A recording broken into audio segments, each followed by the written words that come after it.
Le soleil est de la partie, le soleil est au rendez-vous et c'est tant mieux pour cette semaine placée sous le signe des vacances, de la famille et de la fête. Morzine aime les enfants, c'est le thème de cette semaine. Pour nous en parler et nous présenter le programme, je suis en compagnie de Stéphanie Giraud. Bonjour Stéphanie. Bonjour Gérald. Alors justement, présentez-nous en quelques lignes le programme de ce qui est en train de se dérouler déjà depuis quelques jours, depuis samedi. Oui, tout à fait. Le programme est relativement simple. Chaque jour, il y a des animations, comme vous pouvez le voir, en permanence. Donc les jeux gonflables, les jeux en bois, les constructions avec les briques géantes. Et puis tous les jours, il y a des animations ponctuelles.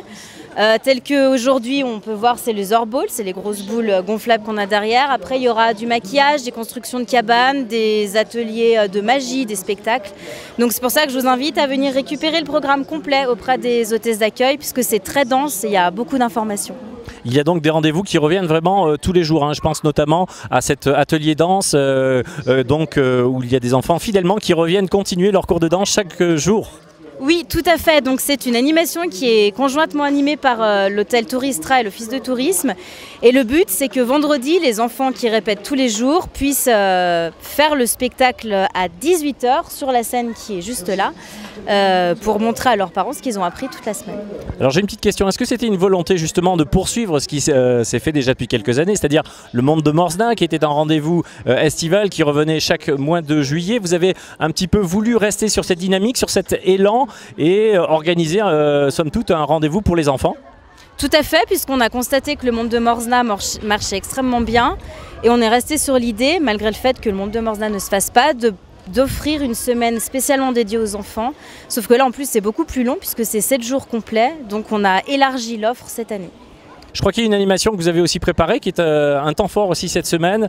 Il s'agit d'un jeu de piste. Vous pouvez nous en dire 2-3 mots? Tout à fait, c'est le jeu des vitrines que l'on organise conjointement avec certains commerçants de la station. Le but est très simple, les participants doivent retrouver dans certaines vitrines un mot qui est caché, remplir le bulletin qui se trouve également dans le programme, le déposer dans l'urne et ceux qui ont un bulletin juste seront tirés au sort vendredi à 17 h 30 sur la scène ici. Et pour remporter de beaux lots qui nous sont aussi offerts par certains commerçants. Et puis un deuxième jeu qui est le jeu du concours de dessin, Dessine-moi une mascotte, puisque l'objectif c'est que les enfants nous dessinent une mascotte autour du pingouin, qui est l'emblème de Morzine, et que la plus belle mascotte soit retenue pour être la mascotte de l'événement pour les éditions futures.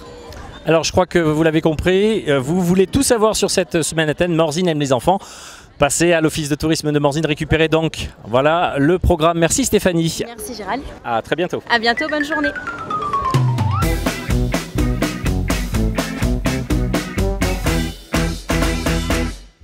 Et ben c'est parti, vous prenez le morceau de scotch.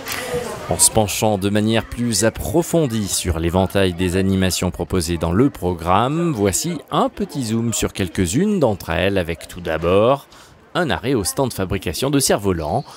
L'activité est à la fois ludique, bricolo et sympathique. Sur une petite séance d'1 heure, effectivement, on va expliquer rapidement l'histoire du cerf-volant. Ensuite, on va les faire fabriquer leur propre cerf-volant. On leur explique comment faire, on leur pose 2-3 questions pour qu'ils puissent réfléchir à la chose.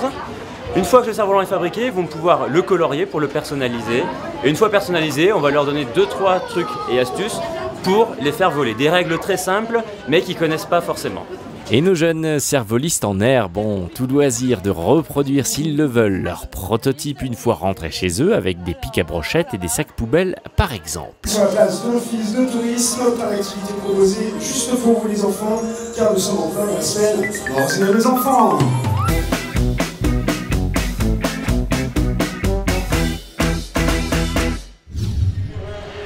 Mathilde.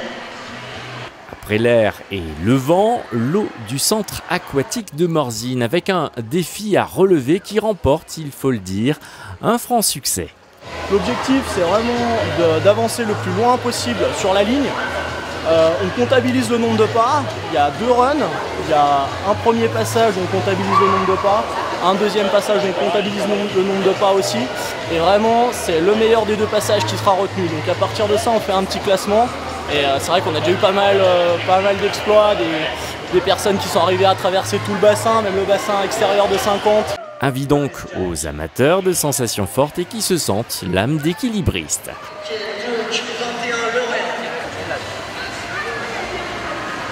Allez, super, allez, go, go, go, allez!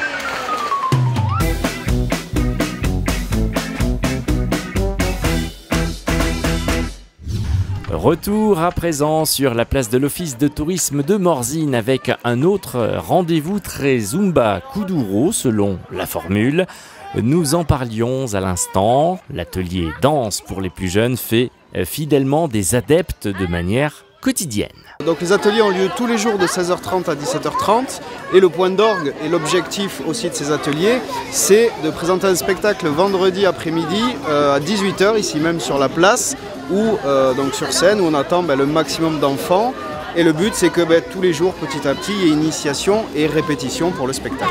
Le spectacle de fin de semaine remporte également un vif succès, tout comme la remise des prix par tirage au sort qui récompense, entre autres, les jeunes dessinateurs de la mascotte qui devient, du coup, l'emblème de ce rendez-vous estival morzinois.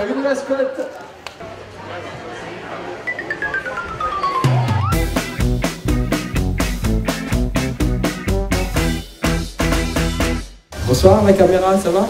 Ce premier numéro de Morzine aime les enfants, visiblement plaît beaucoup. On vient non seulement des alentours de la vallée pour cet événement, mais aussi de très loin. On n'a pas encore fait le tour, mais ça a l'air d'être sympa, c'est coloré, il y a plein de monde, il y a plein d'enfants et ça a l'air de bouger, donc c'est agréable. C'est une super ville, que les gens sont sympas, qu'il y a plein d'activités pour tout le monde, qu'on mange des bonnes glaces, qu'on est au soleil, tout va bien, c'est la montagne, c'est l'air pur. On revient tout le temps au même endroit, c'est génial. Après cette première édition de Morzine aime les enfants, retour de ce rendez-vous d'été l'année prochaine, en 2016. En attendant, plus d'infos sur le www.morzine-avoria.com.